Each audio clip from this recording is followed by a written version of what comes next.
জুলাই অভ্যুত্থানের বর্ষপূর্তি উদযাপনের অপেক্ষা। ঘোষণাপত্র পাঠ করবেন প্রধান উপদেষ্টা। প্রস্তুত মানিক মিয়া অ্যাভিনিউ।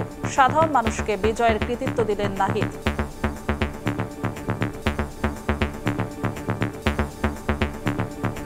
রাজনৈতিক দলের নেতারা কিন্তু দীর্ঘদিন ধরে চেষ্টা করতেছিল, আমরাও তো বিভিন্ন সময় নামছি, তখন তো সফল হয় নাই। সফল কেন হয়েছে? যখন সাধারণ মানুষ এখানে সংযুক্ত হয়ে গেছে, এজেন্ডাগুলো ভাগ হয়ে যায়, অনৈক্য তৈরি হয়েছে, ফলে প্রত্যাশা পূরণ হয় নাই। জুলাই ঘোষণাপত্রে গণবিরোধী কিছু না রাখার আহ্বান জামায়াতের। সনদে সই করতে প্রস্তুত বিএনপি। বিভ্রান্তি ছড়ানোর অভিযোগ সালাউদ্দিনের। এমন কোনো কথা না বলার জন্য প্রধান উপদেষ্টার কাছে অনুরোধ জানাতে চাই, আপনার কোনো ডিক্লারেশন যেন জনগণের স্বার্থের বাইরে না যায়। আমাদের উদ্দেশ্য এবং আমাদের নিয়ত নিয়ে কেউ যেন কোনো প্রশ্ন না করে যে সমস্ত বিভ্রান্তি সৃষ্টি করা হচ্ছে, সেটা সম্পূর্ণ উদ্দেশ্যমূলক বলে আমরা মনে করি। দেখছিলেন প্রধান শিরোনাম। রাত 11টার সময় সঙ্গে আছি আমি জিনা তারা যশোয়া। এবার অন্যান্য শীর্ষ সংবাদ। আগামী দিনে জনবান্ধব রাজনীতি করবে বিএনপি। গণতন্ত্র ও অর্থনীতি সংহত করাই লক্ষ্য। দেশকে অস্থির করে নির্বাচন বিলম্বিত করার ষড়যন্ত্র চলছে, অভিযোগ নেতাদের।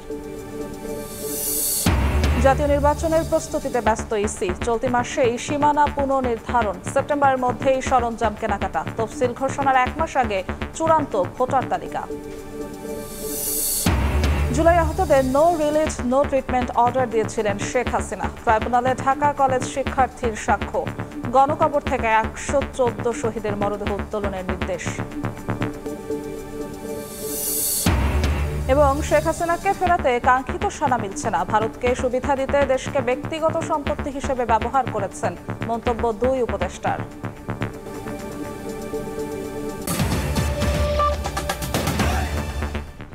রক্তাক্ত 36 জুলাইয়ের বর্ষপূর্তিকাল। বিজয়ের মূল কৃতিত্ব সাধারণ মানুষকে দিয়ে অভ্যুত্থানের অন্যতম নায়ক নাহিদ ইসলাম বলেন, জুলাইয়ের আকাঙ্ক্ষা বাস্তবায়নে জনমানুষকে রাজনীতির হাল ধরতে হবে। 5 আগস্ট বিকেলে জুলাই ঘোষণাপত্র পাঠ করবেন প্রধান উপদেষ্টা ডক্টর মোহাম্মদ ইউনূস। দিনটি উদযাপনে নানা কর্মসূচি হাতে নিয়েছে সরকার ও বিভিন্ন রাজনৈতিক সংগঠন। হাসান ওয়ালির প্রতিবেদন। দীর্ঘ প্রতীক্ষার পর এ মিছিল বিজয়ের।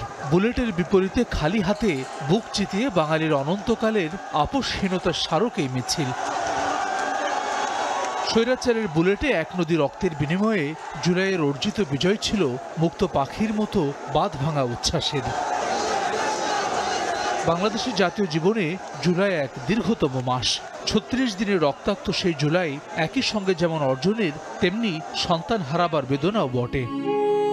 অবুধ শিশু রিয়া গোপ, দুর্বার আবু সাইদ মুগ্ধ কিংবা ওয়াসিমের মতো হাজারো অরুণ প্রাতের তরুণ দল রক্তের বিনিময়ে ছিনিয়ে আনে এমন দিন। দেশ ছেড়ে পালাতে হয়েছে শেখ হাসিনা ও তার সহযোগীদের। এই আন্দোলনটাকে 36 জুলাইয়ের বর্ষপূর্তিতে সেই সব দিনের স্মৃতিচারণায় বৈষম্য বিরোধী ছাত্র আন্দোলনের অন্যতম সমন্বয়ক সার্জিস আলম বলছেন, কোটা আন্দোলনের মতো যৌক্তিক দাবিকে দমন এবং দীর্ঘদিনের ক্ষোভের বহিঃপ্রকাশ ঘটিয়ে ফুঁসে ওঠে মানুষ।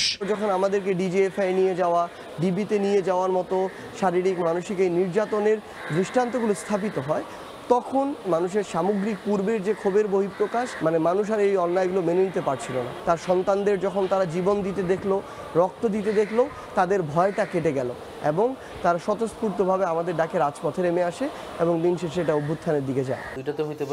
অভ্যুত্থানের প্রধান মুখ নাহিদ ইসলামও গণ অভ্যুত্থানের মূল কৃতিত্ব দিচ্ছেন জনমানুষকেই। বাংলাদেশের সাধারণ মানুষ, সাধারণ ছাত্ররা, শ্রমিকরা, যারা কোনো দল করে না, তারা নামছে দেখে আন্দোলন সফল হয়েছে। রাজনৈতিক দলের নেতারা কিন্তু দীর্ঘদিন ধরে চেষ্টা করতেছিল, আমরাও তো বিভিন্ন সময় নামছি, তখন তো সফল হয় নাই। সফল কেন হয়েছে? যখন সাধারণ মানুষ এখানে সংযুক্ত হয়ে গেছে। অংশীজনদের ঐক্য সংহত না থাকায় অনেক প্রত্যাশা পূরণ হয়নি বলে মত নাহিদ ইসলামের। জুলাইয়ের আকাঙ্ক্ষাকে বাস্তবায়নে শেষমেশ রাজনীতিতে নামতে হয়েছে বলে জানান নাহিদ ইসলাম। এজেন্ডাগুলো ভাগ হয়ে যায়, অনৈক্য তৈরি হয়েছে, ফলে প্রত্যাশা পূরণ হয় নাই। আমরা তো আসলে রাজনৈতিক দল করতে চাইনি। আমরা চেয়েছিলাম যদি ফ্যাসিবাদ বিরোধী দলগুলো নিজেদেরকে শুধরে পরিশুদ্ধ হয়ে আসতে হবে, তো সেটা তারা হয়ে আসে নাই, তো এর ফলে আমাদের একটা নতুন দল করার লাগছে। অভ্যুত্থানের বর্ষপূর্তিতে ছাত্র জনতার অন্তর্বর্তী সরকার হাতে নিয়েছে বিশাল কর্মযজ্ঞ। বিকেল 5টায় গণ অভ্যুত্থানের রাষ্ট্রীয় স্বীকৃতি দিয়ে জুলাই ঘোষণাপত্র পাঠ করবেন প্রধান উপদেষ্টা ডক্টর মোহাম্মদ ইউনূস। দিনব্যাপী মানিক মিয়া এভিনিউতে চলবে বর্ণাঢ্য সাংস্কৃতিক অনুষ্ঠান। বিভিন্ন পন্থায় স্মরণ করা হবে 24-এর 36 জুলাইকে। হাসান ওয়ালি, সময় সংবাদ, ঢাকা।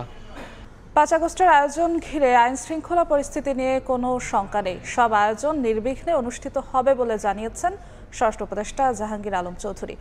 সকালে সচিবালয় আইন শৃঙ্খলা সংক্রান্ত কোর কমিটির বৈঠক শেষে ব্রিফিংয়ে একথা জানান উপদেষ্টা। আমরা যে সময় এই দায়িত্ব নেই সেই সময় আমাদের এই পুলিশ বাহিনীর পরিস্থিতি কী ছিল, অন্যান্য বাহিনীর অবস্থাটা কী ছিল এবং দেশের অবস্থাটা কী ছিল, ওই থেকে কি উন্নতি হয়েছে কি হয় না এটা আপনারা বলেন। কাঙ্ক্ষিত যেরকম একটা উন্নতি হওয়ার কথা হয়তো আমরা অতটুকু উন্নতি করতে পারিনি। 5ই আগস্টের সঙ্গে দেখেন তো কোনো ধরনের আতঙ্কের কোনো কারণেই নেই। আল্লাহ দিলে সব কিছু সব প্রোগ্রাম হবে এবং সব ভালোভাবে হয়ে যাবে। বিশেষ অভিযানটা পুরো দেশেই চলতেছে, যেহেতু হয় কি এইটা ইলেকশনের আগ পর্যন্ত চলতে হবে। জুলাই ঘোষণাপত্রে গণবিরোধী কিছু না রাখার আহ্বান জানিয়েছেন জামায়াতের নায়েবে আমির সৈয়দ আব্দুল্লাহ মোহাম্মদ তাহের। সংস্কার ছাড়া কোনো নির্বাচন জনগণ মেনে নেবে না বলেও মন্তব্য করেছেন তিনি।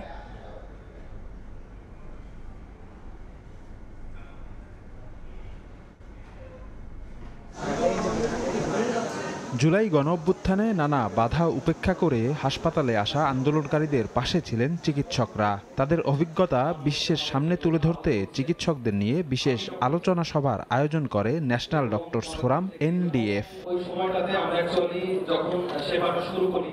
সোমবার বিকেলে রাজধানীর শাহবাগে এই আয়োজনে প্রধান অতিথির বক্তব্যে মঙ্গলবার জুলাই ঘোষণাপত্রে গণবিরোধী কোনো কিছু না রাখার আহ্বান জানান জামায়াতের নায়েবে আমির সৈয়দ আব্দুল্লাহ মোহাম্মদ তাহের।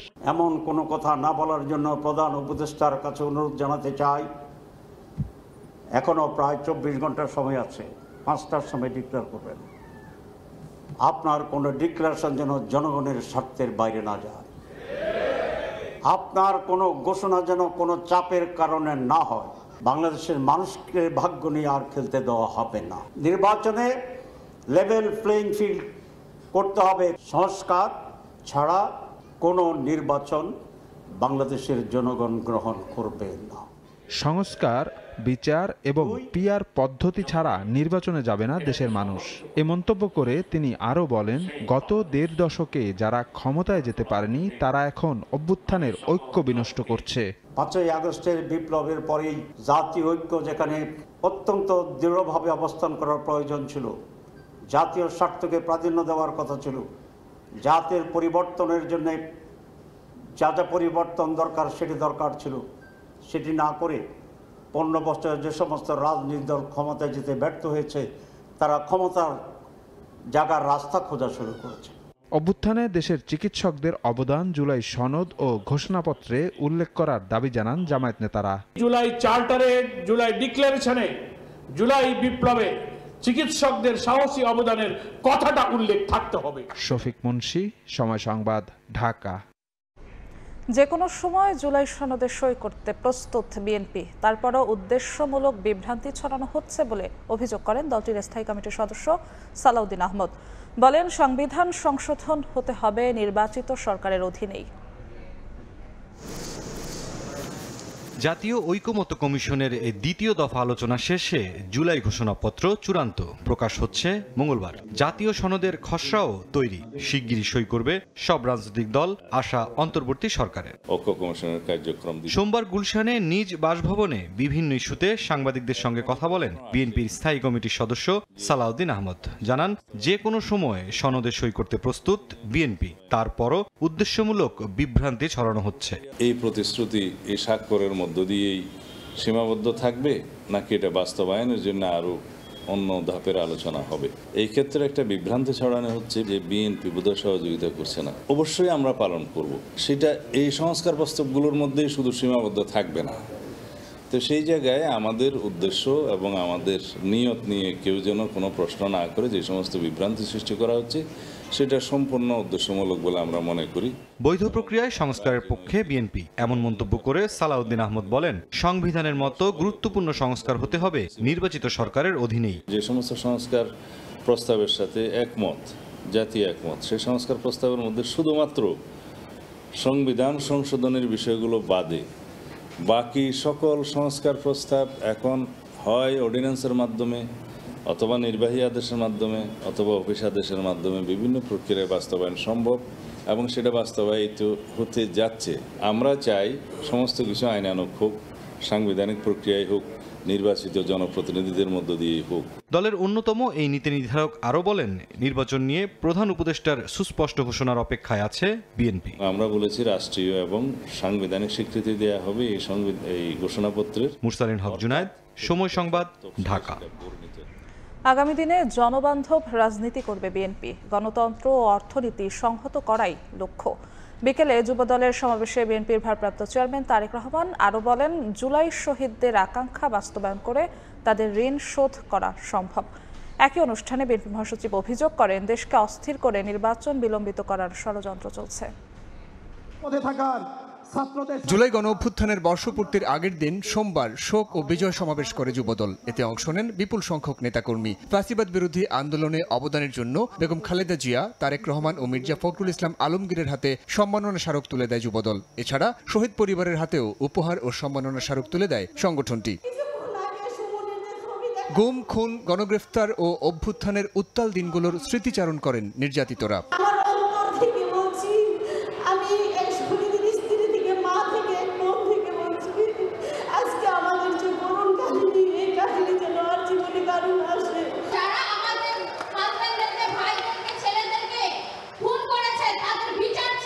এ সময় বাবার জন্য সন্তানের বুক ফাটা আর্তনাদে ভারী হয়ে ওঠে সমাবেশ স্থল।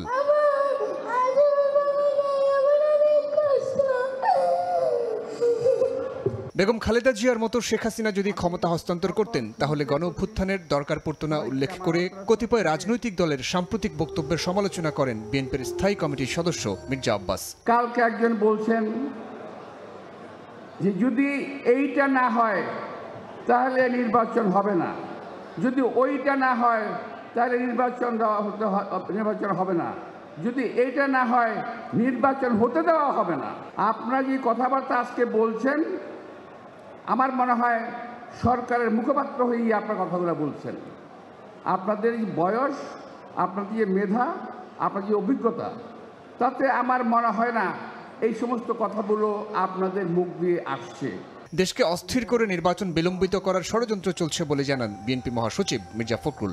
ষড়যন্ত্র চলছে, একটা চক্রান্ত চলছে যে দেশে আবার একটা অস্থিরতা সৃষ্টি করবার, দেশে একটা ষড়যন্ত্র তৈরি করবার, যেন বাংলাদেশে গণতন্ত্রের ট্রানজিশন সঠিক মতো না হয়। লন্ডন থেকে ভিডিও কনফারেন্সের সমাবেশে যুক্ত হন বিএনপির ভারপ্রাপ্ত চেয়ারম্যান। ফ্যাসিবাদ বিরোধী আন্দোলনে নিহতদের স্মরণ ও আহতদের প্রতি কৃতজ্ঞতা জানিয়ে গণতন্ত্র ও অর্থনীতিকে এগিয়ে নিতে বিএনপির পরিকল্পনা তুলে ধরেন তিনি। যে প্রত্যাশা নিয়ে তারা রাজপথে নেমে এসেছিলেন, সেই প্রত্যাশা বাস্তবায়নের কাজ শুরু করা। এখানে প্রত্যেকটি মানুষ অনুধাবন করেন বাংলাদেশের জনগণ পরিবর্তন চায় এখন, আর স্বপ্ন কিংবা প্রতিশ্রুতি নয়। জনগণ এবার প্রতিশ্রুতির বাস্তবায়ন চায়। বিএনপির পরিকল্পনা বাস্তবায়নে জনগণের সমর্থন ও সহযোগিতা চান তারেক রহমান। সাইফুল রুদ্র, সময় সংবাদ, ঢাকা। প্রধান উপদেষ্টা ঘোষিত সময়সীমা ধরে জোরে সোরে নির্বাচনী প্রস্তুতি নিচ্ছে নির্বাচন কমিশন। চলতি মাসেই শেষ হচ্ছে সংসদীয় আসনের সীমানা পুনর্নির্ধারণ। সেপ্টেম্বরে সম্পন্ন হবে নির্বাচনী সরঞ্জাম কেনাকাটা। এসি সচিব জানিয়েছেন, আগামী মাসের মাঝামাঝি সময় আসছে ইউরোপীয় ইউনিয়নের প্রাক নির্বাচন পর্যবেক্ষক দল। রাজনৈতিক দলের নিবন্ধন পেতে আবেদনের ত্রুটি সারাতে নির্বাচন ভবনে কাগজপত্র জমা দিতে গিয়ে কমিশনের কড়া সমালোচনা করে এনসিপি। মেরুদণ্ডহীন আখ্যা দিয়ে সাংবিধানিক প্রতিষ্ঠানটির নিরপেক্ষতা নিয়েও প্রশ্ন তোলে দলটি। এটা মেরুদণ্ড ইন একটা ইলেকশন কমিশন। পরদিন সোমবার সংবাদ সম্মেলনে ওই সমালোচনার জবাব দেন ইসি সচিব। আমি যদি ইসির অংশ হয়ে থেকে থাকি তাহলে তো আপনাদের সামনে দাঁড়িয়ে থাকাটা কি প্রমাণ করে না যে আমার মেরুদণ্ড আছে? জাতীয় নির্বাচনের প্রস্তুতি প্রসঙ্গে সচিব জানান, নির্বাচনী আইন ও বিধিমালায় আনা হয়েছে পরিবর্তন। সেপ্টেম্বরের মধ্যে শেষ হবে নির্বাচনী সরঞ্জাম কেনাকাটা। লোকাল পারচেজে প্রকিউরমেন্টে আমরা 8টা আইটেম ছিল, তার ভিতরে একটা আইটেম রিটেন্ডার করতে হচ্ছে। আই বিলিভ যে আমাদের যে সময়সীমা আছে এর মধ্যে পাওয়া যাবে। সংসদ নির্বাচনে ভোট কেন্দ্র স্থাপন ব্যবস্থাপনা নীতিমালা, নির্বাচন কর্মকর্তা বিশেষ বিধান আইন সংশোধনের একটা প্রস্তাব তৈরি করা হয়েছে। জানান, ভোটার তালিকা হালনাগাদের কাজ শেষ। তফসিল ঘোষণার 1 মাস আগে প্রকাশ করা হবে চূড়ান্ত তালিকা। সীমানা পুনর্নির্ধারণ শেষ হচ্ছে চলতি মাসেই। আগামী মাসের মাঝামাঝি সময়ে আসছে ইউরোপীয় ইউনিয়নের প্রাক নির্বাচন পর্যবেক্ষক দল। ইউরোপিয়ান ইউনিয়নের একটা pre election observer team mid of September ওনারা ভিজিট করবেন। 3 জন বিদেশি আর 4 জন স্থানীয়, সব মিলিয়ে 7 জন। ইসি সচিব আরো জানান, 51টি নিবন্ধিত দলের মধ্যে ইসিতে চলতি বছরের আয় ব্যয়ের হিসেব দিয়েছে 30টি। সময় চেয়েছে 15টি দল, 5টি কোনো সাড়া দেয়নি, আর একটি দলের এখনো সময় হয়নি। আমরা জাতীয় নির্বাচনকে টার্গেট করে নিচ্ছি, আমাদের প্রস্তুতি চলমান। কাউসার চৌধুরী কুমু, সময় সংবাদ, ঢাকা। জুলাই আন্দোলনে আহতদের দেখতে গিয়ে নো রিলিজ নো ট্রিটমেন্ট নির্দেশ দিয়েছিলেন শেখ হাসিনা। হুইলচেয়ারে করে ট্রাইব্যুনালে এসে সাক্ষ্যে এমন তথ্য দিয়েছেন এক পা ক্ষতিগ্রস্ত শিক্ষার্থী আব্দুল্লাহ আল ইমরান। এদিন শেখ হাসিনা, আসাদুজ্জামান খান কামাল ও চৌধুরী আব্দুল্লাহ আল মামুনের বিরুদ্ধে সাক্ষ্য দিয়েছেন গুলিতে 1 চোখ হারানো পারভিন। 6 আগস্ট পরবর্তী সাক্ষ্য গ্রহণের দিন ধার্য করেছেন ট্রাইব্যুনাল। কোটা বিরোধী আন্দোলনে আহতদের দেখতে গত বছরের 27 জুলাই পঙ্গু হাসপাতালে যান ক্ষমতাচ্যুত প্রধানমন্ত্রী শেখ হাসিনা। আহতদের দেখে তাকে আবেগপ্রবণ হতে দেখা যায়। জুলাই হত্যাযজ্ঞের মামলার তদন্তের জন্য হাসপাতাল পরিদর্শনের পর তদন্ত সংস্থা জানায়, যথাযথ চিকিৎসার আশ্বাস ছিল মূলত লোক দেখানো। সুচিকিৎসা তো নয়ই, বরং চিকিৎসা, এমনকি ছাড়পত্র না দিতে নির্দেশ দিয়েছিলেন শেখ হাসিনা। সোমবার শেখ হাসিনা কামালের বিরুদ্ধে ট্রাইব্যুনালে সাক্ষ্য দেন গুলিতে 1 পা ক্ষতিগ্রস্ত হওয়া ঢাকা কলেজের শিক্ষার্থী আব্দুল্লাহ ইমরান। জবানবন্দিতে ইমরান বলেন, পঙ্গু হাসপাতালে আহতদের দেখতে গিয়ে শেখ হাসিনাকে হাসপাতালটির কর্মকর্তাদের নো রিলিজ নো ট্রিটমেন্টের নির্দেশ দিতে তিনি শুনেছিলেন। তার এই নির্দেশের কারণে হাসপাতালে তিনি যথাযথ চিকিৎসা পাননি, এমনকি বেসরকারি মেডিকেলে যাওয়ার জন্য ছাড়পত্রও দেয়া হয়নি। উনি মনে করেছিলেন হয়তো চিকিৎসা হবে, কিন্তু পরবর্তী যে অবস্থাগুলো দেখেছেন উনি, তাতে ওনার কাছে মনে হয়েছে যে নো রিলিজ নো ট্রিটমেন্ট অর্থ হচ্ছে যে রিলিজও দেওয়া হবে না, ট্রিটমেন্টও দেওয়া হবে না, এবং ওনার পা পচে গেছে কিন্তু চিকিৎসা দেওয়া হয়নি। ওনাকে বলা হয়েছে সকাল 8টায় অপারেশনে নিয়ে যাওয়া হয়নি। এদিন শেখ হাসিনা, কামাল, চৌধুরী আব্দুল্লাহ মামুনের বিরুদ্ধে সাক্ষ্য দেন 1 চোখ হারানো পারভিন। জবানবন্দিতে বলেন, 18 জুলাই যাত্রাবাড়িতে গুলিবিদ্ধ একজনকে বাঁচাতে গেলে তাকেও গুলি করা হয়, এতে তার 1 চোখ নষ্ট হয়ে গেছে। পারভিন কিভাবে মুমূর্ষু আহত ব্যক্তিকে বাঁচানোর অবস্থায় উনি তাকে উদ্ধার করতে গেছিলেন, তাকে কিভাবে হত্যা করা হয়েছে, তার চোখে কিভাবে গুলি করা হয়েছে তার বর্ণনা দিয়েছে। তার চিকিৎসা করা হয়নি, 5 তারিখের আগে ভালোভাবে সেটার বর্ণনা দিয়েছেন। ইমরান, পারভিন দুজনই নির্বিচারে গুলির জন্য শেখ হাসিনা, আসাদুজ্জামান খান কামাল ও চৌধুরী আব্দুল্লাহ মামুনকে দায়ী করে শাস্তি দাবি করেন। পরে তাদের জেরা করেন শেখ হাসিনার পক্ষে রাষ্ট্রনিযুক্ত আইনজীবী। আফজাল হোসেন, সময় সংবাদ, ঢাকা। 1 বছরেও শেখ হাসিনাকে ফেরত দেওয়ার বিষয়ে কাঙ্ক্ষিত সাড়া দেয়নি ভারত। বিকেলে ফরেন সার্ভিস একাডেমিতে আলোচনা সভায় পররাষ্ট্র উপদেষ্টা আরও বলেন, ইসলামাবাদের সঙ্গে সম্পর্কের বিষয়ে দিল্লিকে বাধা মনে করে না ঢাকা। জুলাই অভ্যুত্থানের বর্ষপূর্তি উপলক্ষে সোমবার ফরেন সার্ভিস একাডেমিতে সেমিনার আয়োজন করে পররাষ্ট্র মন্ত্রণালয়। শহীদদের স্মরণে 1 মিনিট নীরবতা পালন করেন অংশগ্রহণকারীরা। পরে প্রামাণ্যচিত্র প্রদর্শন করা হয়। প্রধান অতিথির বক্তব্যে আইন উপদেষ্টা বলেন, ভারতকে সুবিধা দেওয়ার জন্য দেশকে ব্যক্তিগত সম্পত্তি হিসেবে ব্যবহার করতেন শেখ হাসিনা। শেখ হাসিনা বলতে আমি এত কিছু দিয়েছি যে ভারত বুঝতে পারবে না, এই যে তার ব্যক্তিগত সম্পত্তি দিয়েছে, সম্পূর্ণভাবে ব্যক্তিগত সম্পত্তি ভাবত এবং সম্পূর্ণভাবে বাংলাদেশের মানুষকে তার কৃতদাস ভাবত। অনুষ্ঠান শেষে সাংবাদিকদের প্রশ্নের জবাবে পররাষ্ট্র উপদেষ্টা জানান, 1 বছরেও শেখ হাসিনাকে ফেরত দেওয়ার বিষয়ে কাঙ্ক্ষিত সাড়া দেয়নি ভারত। পাকিস্তানের উপপ্রধানমন্ত্রীর আসন্ন সফর প্রসঙ্গে বলেন, ইসলামাবাদের সঙ্গে সম্পর্কের বিষয়ে দিল্লিকে বাধা মনে করে না ঢাকা। আমরা চেয়েছি যে তাকে ফেরত দেওয়া হোক, যাতে বিচারের সম্মুখীন করা যায়। ভারত থেকে কোনো এটার পজিটিভ রেসপন্স আমাদের কাছে আসেনি। পাকিস্তানের সাথে বাংলাদেশের সম্পর্ক কি হবে সেটাও ভারত নিশ্চয়ই ডিসাইড করবেন। কিছু মানুষের কারণে মার্কিন ভিসা জটিলতা সৃষ্টি হয়েছে জানিয়ে পররাষ্ট্র উপদেষ্টা বলেন, বিগত দিনে কূটনৈতিক মহলে হারানো বিশ্বাস ফেরাতে কাজ করছে সরকার। বিশ্বাস হারানো খুব সহজ, পুনঃপ্রতিষ্ঠা কিন্তু কঠিন অনেক। সেই কঠিন কাজ আমাদেরকে করতে হবে। আমরা চেষ্টা করেছি যতটুকু সম্ভব আত্মসম্মান বজায় রেখে সবার সাথে রেসিপ্রোকাল ভিত্তিতে স্বার্থ দেখে সম্পর্ক উন্নয়ন করা। 11 আগস্ট মালয়েশিয়া সফরে যাচ্ছেন প্রধান উপদেষ্টা। এই সফরে শ্রমবাজার সংকট কেটে যাওয়ার আশা প্রকাশ করেন পররাষ্ট্র উপদেষ্টা। অনেক বটলনেক হয়তো আমরা দূর করতে পারবো। দিন মোহাম্মদ সাব্বির, সময় সংবাদ, ঢাকা। এবার আবহাওয়ার খবর।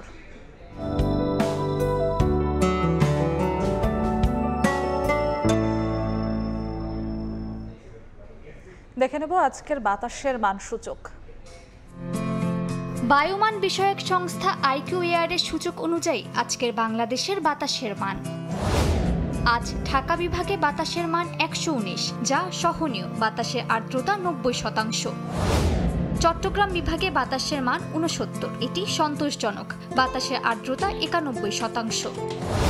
রাজশাহী বিভাগে বাতাসের মান 144, যা সহনীয়, বাতাসের আর্দ্রতা 94%। সিলেট বিভাগে বাতাসের মান 69, যা সন্তোষজনক, বাতাসের আর্দ্রতা 95%। খুলনা বিভাগে বাতাসের মান 82, যা সন্তোষজনক, বাতাসের আর্দ্রতা 90%। বরিশাল বিভাগে বাতাসের মান 88, যা সন্তোষজনক, বাতাসের আর্দ্রতা 88%। রংপুর বিভাগে বাতাসের মান 111, যা সহনীয়, বাতাসের আর্দ্রতা 92%। ময়মনসিংহ বিভাগে বাতাসের মান 107, এটিও সহনীয়, বাতাসের আর্দ্রতা 88%। সারা দেশে বায়ুর মান সবচেয়ে ভালো চট্টগ্রামে 69, বায়ুর মান সবচেয়ে খারাপ রাজশাহীতে 144।